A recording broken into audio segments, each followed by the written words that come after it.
Okay, shout out sa ating mga subscribers at mga followers. At bago ako bumati at magpasalamat ay gusto ko lamang reaksyonan ang comment ni Persus Tabog. Kasi pinanood niya yung nasisira ba ang baril pag laging kinakasa at kinakalabit pag walang bala. So nag-comment siya. Ang sabi niya, ngek, anong klaseng instructor ka? Siyempre, pag pumutok at naubos na yung bala mo, sa magazine mag-open bolt na yan at di na mag-insert ka ng another mag. Paanong nasira yan? Natural yang sa baril. Okay. So, hindi ko naman siya tinuturing na baser. Mali lamang yung kanyang reading comprehension. Yung kanyang pagkaunawa doon sa title. Maawang ko lang kung binasa niya. So, may mga nag-comment na rin ito noon, kaya bibigyan ko na ng reaction. Okay, so ayan. Para maging malinaw na sa lahat. Okay, bago natin yung reaksyonan, ay gusto ko lang munang pasalamatan ang lahat nating mga subscribers at followers sa Facebook. Maraming salamat sa inyong pagko-comment, sa pag-share ng ating mga videos at sa pagla-like. At maraming salamat doon sa mga hindi nag-skip ng ads dahil ang ating YouTube channel ay ginawa natin para sa 6 na estudyante na ating mga beneficiaries, hindi para sa pansarili natin. At ang kinikita nito ay tinutulong natin sa mga bata na anak ng single parent. Actually, 6 sila. Kaya maraming salamat doon sa mga hindi nag-skip ng ads, nakakatulong yan na makadagdag sa ating revenues. At salamat din doon sa mga nagpadala dito sa ating GCash number. Dahil yan ay nakatulong sa mga pambaon ng bata. At pasasalamatan din natin yung nagpadala sa ating premiere videos. Salamat sa subscribers ni Firearm Instructor, kay Sir Noli Pizza America at Sir Jovel Platon. Dahil nakabili po ako ng gamit para po sa school. God bless you all po. Okay, bukod po doon sa mga school supplies ng batang yan, ay bili rin natin siya ng reading glasses. So, matalino yung bata na yan at gusto ring maging professional balang araw. Kaya yung mga tinutulungan natin, ang mga anak ng single parent, ay sana makapagtapos din sila balang araw. At may mga napagtapos naman na tayo. So, ayan, at maraming salamat kay Noli Visa America ng Virginia, USA at kay Jovel Platon na Buyumay ng Riyadh, Saudi Arabia. Okay, sana marami pa ang kagaya ninyo at sigad na lamang ang bahalang magbalik ng mga pagpapala sa inyo. Okay, so balikan natin yung yung comment ni hindi ko alam kung si Persus Tabog ay shooter. Hindi ko alam. Kasi pag baka kasi hindi niya alam yung dry firing. Kasi ang tinutukoy ko dito ay yung pag dry firing, hindi man yung actual na shooting. Kasi kung mababasa ninyo yung title, masisira ba ang baril pag lagging?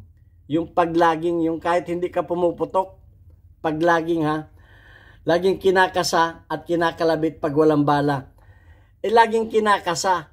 Ay bakit mo ikakasa kung pumuputok ka na? O, siyempre pagkaputok mo, isang beses mo lang yung ikasa, hindi man yung laging ikinakasa. So, mali yung reading. Mayroon kasing mga Pilipino na pagka nakakita siya ng gusto niyang ipakita yung kanyang galing, bumabanat agad nang hindi muna tinitingnan yung yung video. Ang sabi ay masira ba ang iyong pag laging ikinakasa. Ang pagputok po ay isang kasa lamang, hindi laging kinakasa. Alam nga namang isang putok, isang kasa ka. Isang putok, isang kasa. Isang putok, isang kasa. Hindi man yun ang ibig kong sabihin. Kundi ang ibig kong sabihin dyan, kung napanood ninyo yung videos, ay yung laging pinuputok, yung magdadry fire ka, ikakasa mo. Tapos, idadry fire mo ganyan, gaganunin mo ulit, paulit-ulit kang ganyan. Ay makakasira ba ng baril yun? ay subukan mong araw-araw kang maganon. Araw-araw kang magkasa ng tigi 100 o tigda 200. Yan, ganyan. Ganyan kasi ang nagdadry fire eh. Oh, lagi mong ginaganon araw-araw. Ay di siyempre makakasiran. Iba naman yung iba naman yung pumuputok. So, para na rin ito doon sa mga hindi para doon sa hindi na unawaan yung ang gusto ko lamang sana bago kayo mag-comment ay basahin ninyo yung basahin, panoorin muna ninyo yung video para hindi kayo nagkakamali ng pag-comment. Gusto ninyong magpakita ng galing. Gusto ninyong mas magaling. At saka hindi naman ako makikipagmagalingan sa inyo.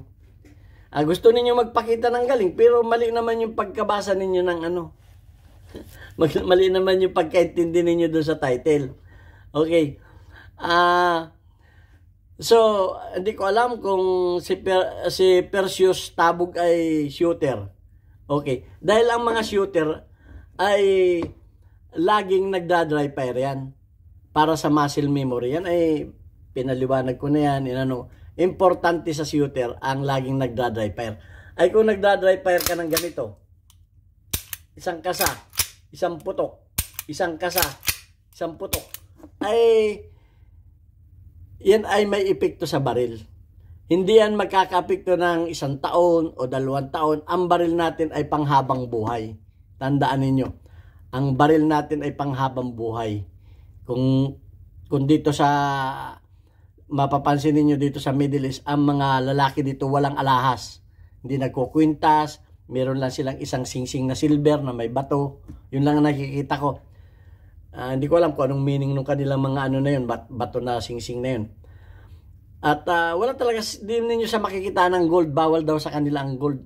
Wala silang alahas, pero ang mga baril nila ay napakagaganda. Ang mga baril nila, kumbaga yan ang alahas nila. Yung ibang mga Pilipino, ay yan din ang kanilang alahas, yung mga gun lover, talagang So, iniingatan ang baril. Iniingatan ang baril at kung hindi tayo marunong mag-ingat ng baril, ay masisira din kakaagad yan. Kung lagi nating ginagano ng baril natin. Mantakin mo, nung ako ay aktibo sa pag-shooting, pinakamahina kong dry fire isang araw, 1,000. Ay paano ko 1,000 bisis ko araw-araw na ginaganyan yan? Araw-araw yan. Pinakang minimum yun, araw-araw. So may itinuro ako dyan sa video na yan ng tama kung paano natin gagawin yun. Okay, so hindi ko na ituturo sa inyo kung ano yung tama na pagda-dry fire. So tinuro ko dyan yung tamang pagda-dry fire. So, hindi po ang ibig sabihin yan ay yung natural, tama yung comment niya. Tama yung comment niya na talaga namang pag naubusan ng bala, mag-open chamber, mag-ano ka ng bagong magazine at iyong iloload uli. Tama yun. Pero hindi niya ang itinuturo ko diyan ay yung pagda-dry fire, hindi yung actual na pagputok. So, Perseus Tabog, sana mapanood mo ito at maunawaan mo ang ibig sabihin ng aking itinurong video. At kung may time ka, manood ka rin bago ka mag-comment. Manood ka rin, panoorin mo rin. Meron kasi mga Pilipino na babasahin yung comment, babasahin yung title, at babanat agad ng comment. Alam na alam ko naman yung mga hindi nanonood ng video. Yung maghahanap lamang ng butas sa title pa lamang titirahin agad yung title pero hindi pa naman niya pinanood yung video. So yun lamang ang gusto kong ipano dun sa mga actually may nag-comment na rin sa akin yan na yan tungkol din diyan kaya inano ko na ginawan ko na ng reaksyon. Hindi po yan yung actual na pagputok. Yan ay dun sa mga nagda-dry fire. Normal, tama yung sinabi mo, normal yan pag pumuputok. Pero yung tema ng aking video ay doon sa mga nagda-dry fire. Dahil ang mga shooter ay talaga nagda-dry fire yan. So, may pamamaraan para sa pagda-dry fire ay mantakin mong araw-araw mong ibabagsak na ibabagsak yung hammer mo at saka yung slide mo. Araw-araw mong gawin yan ng 1,000, 2,000. So, magkakamiro ng epekto yan. Ang sa akin, wala namang problema sa akin kung hindi ninyo sundin yung turo ko. Hindi ko naman baril yan. Pero, meron din namang natutuwa na gusto nilang ingatan yung kanilang mga firearms. Meron din namang natutuwa dyan. At sana, magbasa rin kayo ng ibang comment. Para ako bago ako mag-comment, nagbabasa muna ako ng ibang comment kung pare-pareho yung aming comment kung pare-pareho, baka kasi mag-comment ako tapos palpak yung comment ko. So yun lang ang gusto kong iparating sa mga nanonood ng aking videos, na panoorin muna ninyo yung video saka kayo mag-comment para okay. At sana naunawaan natin yung ibig sabihin ng videos, at anumang bagay nating pag-aari ay ating pag-ingatan. Okay, lalo yung mga girlfriend ninyo. Ayan, at bago tayo matapos ay gusto ko lang munang basahin ang mga community spotlight natin. Weekly highlights of your most engaged audience members including your top commenters. Okay, nagpalit na. Si Pinoy Firearms Custodian ay may 74 engagement. Si Jocelyn Amarili ay may 20 engagement. Si Raymond Vincent Cayetano ay 70 ang engagement. At si Nueva Prepare ay may 2 engagement. At si Wallace Habis si Roaldo Ponce ay may 58 engagement. Okay, shout out kay Pinoy _Firearms _ Custodian. Shout out kay Jocelyn Amarili. At shout out din kay Raymond Vincent Cayetano. At shout out kay Nueva Prepare. At shout out kay Wallace Habis. Kay Roaldo Ponce. Oy, bago tayo magtapos, yung mga nagtatanong tungkol sa pag-re-reblo, tingnan ninyo yung ORC Slow Rust Blowing. Yan ay puntahan ninyo yung Facebook page ni Wallace Habis, ni Roaldo Ponce, at makikita ninyo doon kung paano ang paggamit ng